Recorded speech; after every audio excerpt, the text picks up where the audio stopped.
வணக்கம் ஆஸ்ட்ரோடெக் நேயர்களே. இன்றைய தலைப்பு நான் பார்க்க போறது ராகு 3 கேது 9 அப்படிங்கிற 3ஆம் பாவ அச்சுல இருந்தா என்ன நடக்கும் அப்படிங்கிறதான் பார்க்க போறோம்.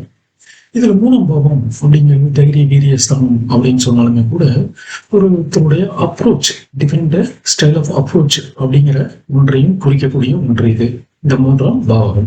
அதனால இந்த 3ஆம் பாவத்துல யாருக்காவது ராகு இருந்துச்சு அப்படின்னா அவங்க கண்டிப்பா ஏதாவது ஒரு டெக்னாலஜிஸ் அல்லது ஒரு மிஷினரிஸ் அல்லது அதனுடைய சிஸ்டம்ஸ், ஏதாவது ஒரு சிஸ்டத்துல ஒரு டிஃப்ரெண்டான ஆங்கிள் புதுசா எதையாவது டெவலப் பண்ணி கொடுக்கக்கூடிய அமைப்புல இருக்கும்.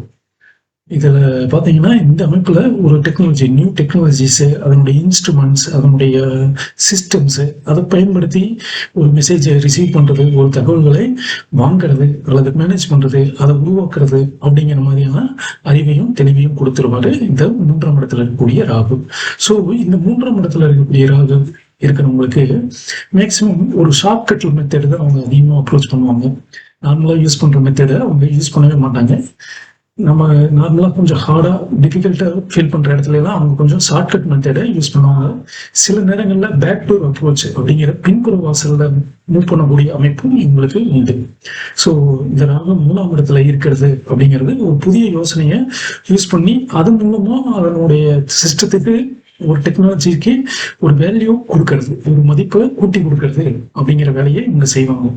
இதுங்கிறது புதுசா ஒரு ஐடியா மட்டுமல்ல, அந்த ஐடியாவை எப்படி மார்க்கெட்டிங் பண்றது, அதை எப்படி சொசைட்டிக்கு யூஸ்ஃபுல்லான வகையில பயன்படுத்திக்கிறது அப்படிங்கறதெல்லாம் ரொம்ப தெளிவா பண்ணக்கூடியவங்க ஏதாவது இந்த ராகு 3ஆம் பாவத்துல இருப்பவங்க.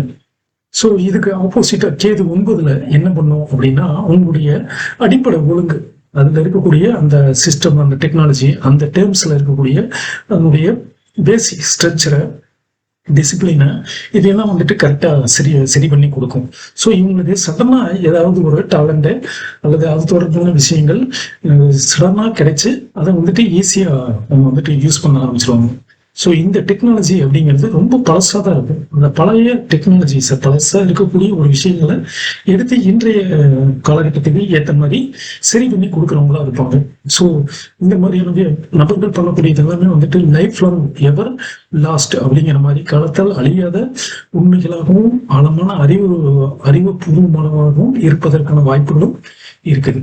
ஸோ இந்த 3ஆம் இடத்துல இருக்கக்கூடிய ராகு கேதுக்கள் அப்படிங்கிறவங்க, 3ஆம் இடத்துல இருக்கக்கூடிய ராகு அதுக்கு ஆப்போசிட்டா 9ஆம் இடத்துல இருக்கக்கூடிய கேது அப்படிங்கிறவங்க என்ன பண்ணுவாங்கன்னா ஒரு புது வகையான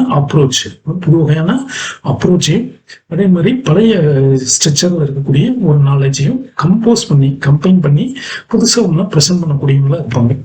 சரி, இதனுடைய நெகட்டிவ் இதெல்லாம் என்னவா இருக்கும் அப்படின்னு பாத்தீங்கன்னா அவங்க ஓய்வொழிச்சல் இல்லாம முயற்சி பண்ணிட்டே இருப்பாங்க. ஸோ ஒரு சிஸ்டத்தை எடுத்தோம்னா டீப் திங்கிங் அதிகமா இருக்கும், அதிகமா ஆழ்ந்த யோசனைகள் இருக்கும். அதே மாதிரி அவங்களுடைய நம்பிக்கையும் பாத்தீங்கன்னா ஒரு முரண்பாடான நம்பிக்கைகள் இருக்கும். இப்போ உன்னை நம்பி ஆழமும் போவாங்க, அதே நேரத்துல அதுல முரண்பட்டு ஜாம் ஆகி நின்றுட்டு இருப்பாங்க, அதில் ஒரு கிளாரிட்டி இல்லாம நின்றுட்டு இருப்பாங்க.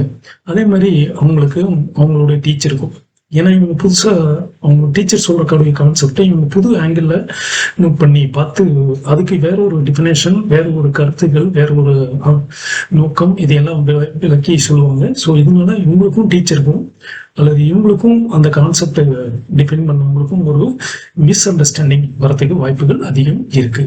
ஸோ இதுதான் 3ஆம் இடத்துல இருக்கக்கூடிய ராகுவும் கேது, 9ஆம் இடத்துல இருக்கக்கூடிய கேதுவும் சேர்ந்து கொடுக்கக்கூடிய அமைப்பு.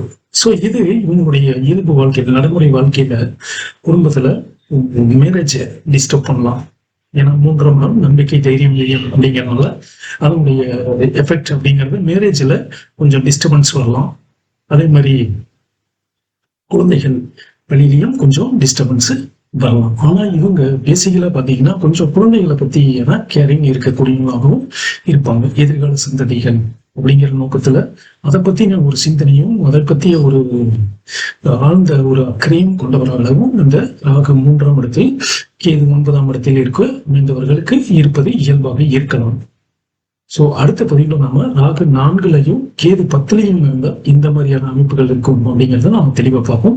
ஸோ இதை பத்தி உங்களுடைய கருத்துக்களை மறக்காம பதிவு பண்ணுங்க. அதே மாதிரி நம்மளுடைய சேனலை லைக் பண்ணுங்க, சப்ஸ்கிரைப் பண்ணுங்க. நன்றி, வணக்கம்.